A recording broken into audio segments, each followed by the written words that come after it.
Okay, what we'd like to do now is address the weight room for hammer throwers, and we're not going to get too in depth. We're just going to show you the top 5 or 6 exercises that hammer throwers can do to increase their power and strength. As I said before, we're doing a complete weight training video to go into our sets, reps, brackets, auxiliary exercises, and how we periodize that through an entire program. So what we're going to do is we're going to start with Jake, and we're going to do a set of 5 on the power clean.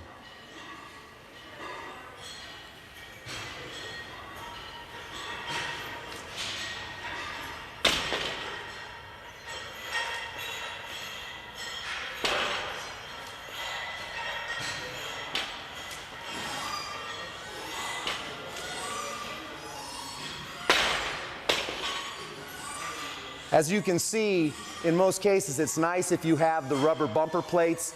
If you don't, we could bring John in here with his straps, and he'll show you that when you do that exercise, that even if you have steel plates, we can change that exercise a little bit so you don't have to bounce the bar on the ground, although the rubber bumper plates work better. What I would do is have John do his first rep from the floor and his next 4 from the hang.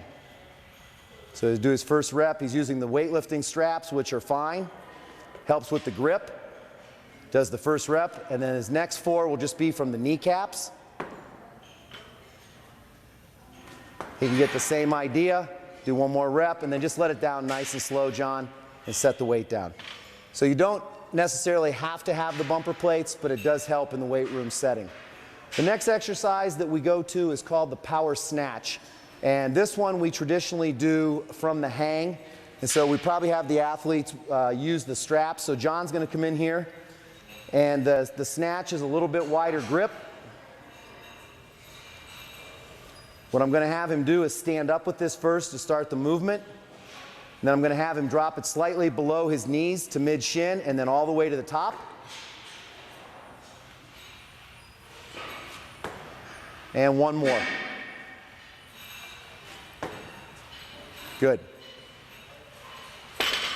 Those are the 2 main exercises, the power clean, which Jake did first, and the hang clean and the hang snatch, which John did, which helps the hammer thrower in his power training. We're going to now move to the leg training. The 2 most important exercises we do are the back squat and the front squat. The first exercise in leg training that we like to do is the back squat. The key here is to keep your back straight, your elbows under the bar. Make sure that you go slightly below parallel, no half squats, no bending forward, and Jake's going to do 5 reps here. Notice that the bar rests up high on his shoulders, more in the Olympic lifting fashion. The elbows are under the bar. Squats down, the hips clear parallel. The back is straight, the chin is up. And then I'll help him spot this back and into the racks. We're now going to bring John in, and John's going to show you another variation of the squat called the front squat. The front squat is done more specific to throwing. As the bar in the back squat is behind you, it has a tendency to round the back a little bit. The front squat you'll see is done with a more upright position, and the bar is done in front.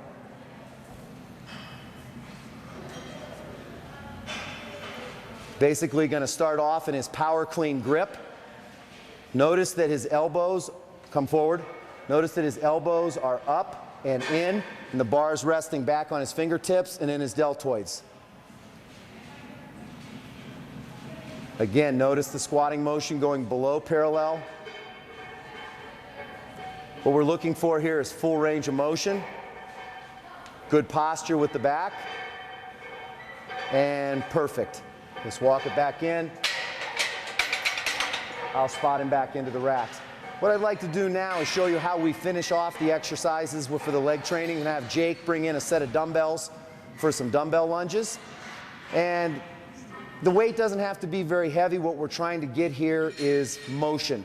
There's a dropping sensation that happens in the hammer where as the ball goes up to the high point. So we talk a lot about on the tape about having left knee flexion. The best way to get this flexion is to do some type of a dumbbell lunge. So I'm going to bring Jake in right here. All he's going to do is he's going to get out into a nice stable position with the foot out in front, and he's going to lunge down. He's going to lightly touch the back knee to the ground, Going to let the front knee travel forward over the toe. Again, keeping the good posture with the chest and the chin up. And good, we're going to have him switch legs.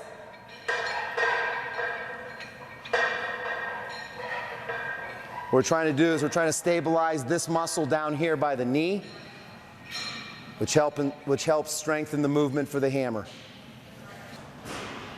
One of the last weight room exercises we're going to do is something for the obliques, and that's called a plate twist. And what we're going to have Jake do, if this is 0 degrees in the hammer and we know that he wants to go to 180, we're going to have him start at 0. He's going to take the plate all the way to 180, then he's going to turn back to 180 on the other side. So it's a full range of motion to strengthen the obliques. It's a good torso trunk exercise. He's using a 10-kilo plate, which weighs 22 pounds. Keeping his head with the plate, working it from side to side. Very good. And what we like to do is we like to start with some type of either a power clean or a power snatch, move to a form of the back squat or the front squat, do some type of oblique or abdominal exercise, and then we like to finish up each workout with some type of dynamic movement. One of those movements is John will come in here and take this 10-kilo plate. He's going to stand right in this square, facing the mirrors. And what we're going to have him do is what we call a plate jump. And he's going to do 5 in a row, and he's going to try for maximum height. He's going to squat down to a half squat, up, up, up, 4, 5. Good. What this will do is this will help you improve your vertical jump. John's got a 35-inch vertical jump, which is among the elite in the country for someone who weighs 255 pounds. So the plate helps him as a plyometric effect. And if we don't do that one, what we might do is do some box jumps. Anybody can do that. You don't need if you have a weight room plate or whatever. If you have some type of boxes like we've got set up here, we've got 2 boxes. What I'm going to do is have John stand right in front of this box.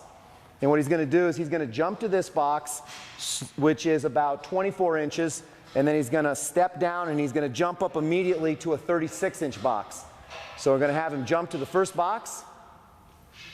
Then he's going to step off lightly and then rebound right away up to the 36-inch box. Do it one more time. And we might have more boxes or we might just have him do more repetitions, but usually 30 to 40 jumps. Going to jump onto the box, lightly off, and then right back up and onto the high box. And that's how we like to finish our workout, with some type of dynamic movement.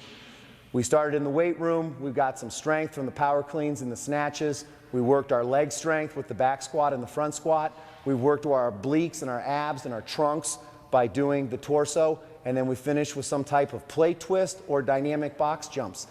We don't want to be slow, brooding athletes. We want to be very fast, dynamic athletes. And that's what goes into making a good hammer thrower.